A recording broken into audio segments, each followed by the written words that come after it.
అభివృద్ధి పదంలో ముందుకు నడిపే నాయకుడు సింహాసనాన్ని అధిష్ఠించాడు.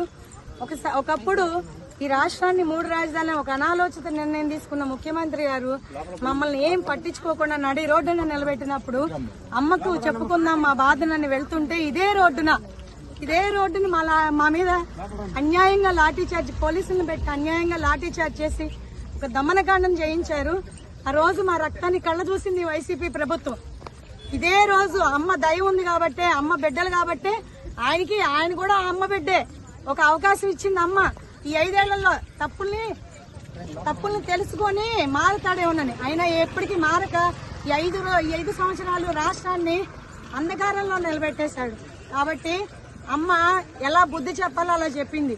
ఈ రోజు 5 కోట్ల ఆంధ్రుల ద్వారా ఓటుతో ఆ ప్రభుత్వాన్ని గద్దె దింపింది.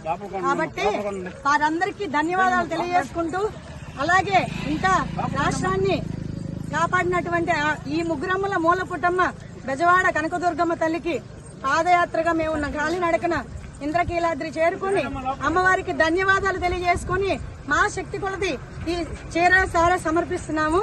కాబట్టి అందరూ కూడా రాష్ట్రం సుభిక్షంగా ఉంటుంది, రాష్ట్ర ప్రజలందరూ సుఖ సంతోషాలతో ఉంటారని మేమంతా నమ్ముతున్నాం అమ్మ దయతో. జై దుర్గా, జై దుర్గా, జై భవానీ, వస్తున్నామమ్మా, వస్తున్నామమ్మా, కరుణించమ్మా, కరుణించమ్మా.